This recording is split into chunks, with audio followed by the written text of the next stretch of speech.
Hello Hasbro fans, this is Separate Destroyers back again with yet another Star Wars figure review. And this time I've got a comic pack, the very first comic pack I've actually bought. And if you watch my Vulture Droid review, you know, like I said in that review, I mainly got it because it's a really good price for it, and that I don't buy many vehicles, of course, and that's why. And this is kind of another case. I did want to start collecting some comic packs, sure, but this one seemed the best one because we got a really cool, unique figure, as I'll get on to later. And not only that, but it was a really great price. I paid no more than £10. I think it was 9 something pounds for this. For 2 figures and a comic, and a very interesting comic, might I add. It's a great deal. It very much is. First, I'll take a look at the packaging. Not really too much to say. You have an image of Prince Xizor there. I think there might be a bit of a problem seeing it for some reason. There we go. And there's one on the other side of the Leia. And of course, Star Wars comic packs. Shadows of the Empire number 4, Leia, Organa, Xizor. A few other comic packs released on a sign. In fact, they're all from the same thing, I think, you know. Shadows of the Empire, Head to the Empire, whatever. There's only really one I would consider buying from these, and that would probably be the one with Grand Admiral Thrawn. And the other guy, Talon Kade. The other two I definitely won't get, though, at any stage, to be honest. And there is some text up there. Not sure if it's coming onto the camera. Quite disappointing, actually. There's an image, certainly.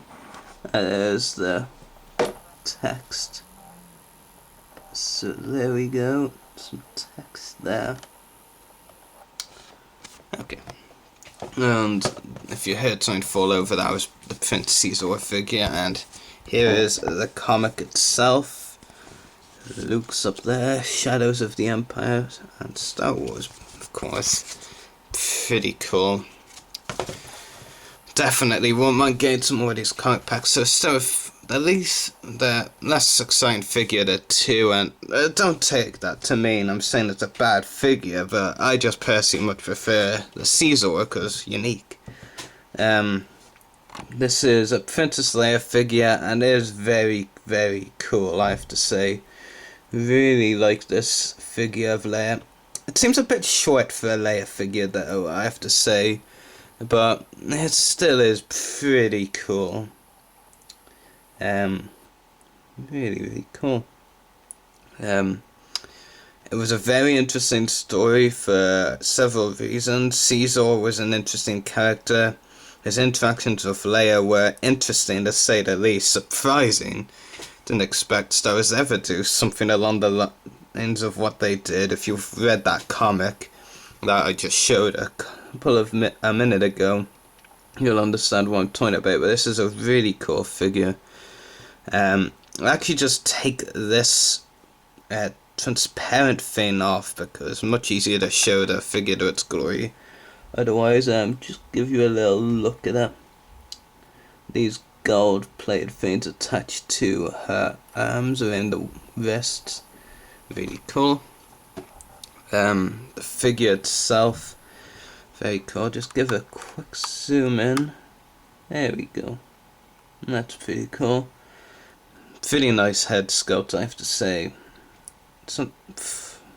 You know, Hasbro, and this is definitely apparent with the Padme Amidala figures, sometimes can be quite bad with doing female face sculpts, but this time I think they've done a pretty decent job.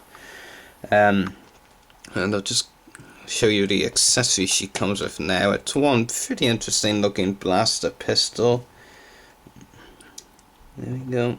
Interesting tip, I have to say, and there is a scope there as well, so very nice. Pretty interesting. The articulation includes a ball-jointed head, ball-hinged shoulders. Don't believe there's any elbows, actually, now that I come to think of it. No, there isn't. It's pretty weird, actually. Swivel wrist, swivel midriff. There's no swivel waist because she has a swivel midriff instead. Swivel hips, ball hinged knees, and ball hinged ankles. So pretty well articulated. Actually kind of surprised there's no elbow articulation, but I'm not too bothered about that. At least it's not like the chorus figures easier with no knees, ankles or wrists. And personally, the lack of elbows doesn't really bother me that much. It is still a really cool figure though. And Hasbro, almost said Lego for some reason, should be proud of this. It is a very nice female figure. Is it just me or did that kind of come out a bit wrong? Think of that what you will. But there is no denying really, it is a very nice figure. But on to the next one, and my personal favourite part of this pack. And this is the main reason I wanted it, to be honest. Prince Xizor.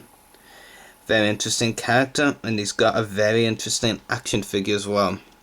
His one accessory is this huge pike staff like thing. You know, it's so huge I can't even get half of it on camera, to be honest. I'll just about maybe get half of it on camera, but that's all. Really cool, very nice colours, gold and purple.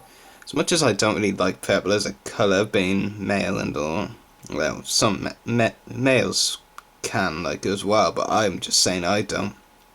But purple and gold actually tend to really mix quite well here. Very nice. So anyway, on to the actual figure. Very cool. Not sure if this is the only feline character to be released by Hasbro, but it's the only one I know of, or even have heard about, to be honest, in the Star Wars universe. Well, except for the Black Sun organization, but that's an organization, it's not a person. And the figure itself is just brilliant. The face sculpt, really like it. Really, really cool. Articulation as well includes a ball jointed head, ball hinged shoulders and elbows, swivel wrists, swivel waist, swivel hips, though the hips and legs in general can't go backwards because of the big robe at the back of it.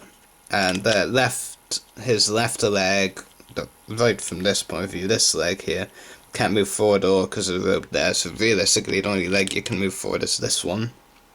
It does have ball hinge knees and ankles as well. Really cool, very nicely detailed as well. And I'll just give you a zoom in, not too sure if it's that needed though. So yeah, very cool. Very interesting character, like I've said before. The comic was actually quite full of surprises. I'm sure there's another one out there which continues the story, and hope to read it sometime, because the story did seem to be left on a cliffhanger rather than an actual ending. But detail on this figure, amazing. Very, very well done. Anyway, that should do it for the review in any case. Here are the two figures side by side. Did I ever zoom back out? Yes, I did. I'll actually just give a quick zoom in of both of them, actually. So there we go, two really, really cool figures. I mean, this comic pack as a whole goes for very cheap on Amazon, to be honest. So if you're watching this review done with this comic pack and now decided you want it, you just go over to Amazon and it should be cheap, unless several more people have bought some since I last checked. Then the sellers signed them for less than £10. Should still have them. Really cool figure. I'd probably rate Leia about 8 or 8.5 out of 10. Elbows kind of hinders poses you can do with the gun. Even though it's not too big of a deal. It does seem a bit short for Leia though, to be honest, but Xizor, 10 out of 10, hands down, perfect figure. Couldn't have been done any better. So if you may think I might have complained about, the legs not being able to move that much, but that's all part of the design, to be honest. You know, so I really can't say anything against that. Maybe really cool comic backpack. Hope to get some more in the future. Anyway, may the force be with you and happy hunting.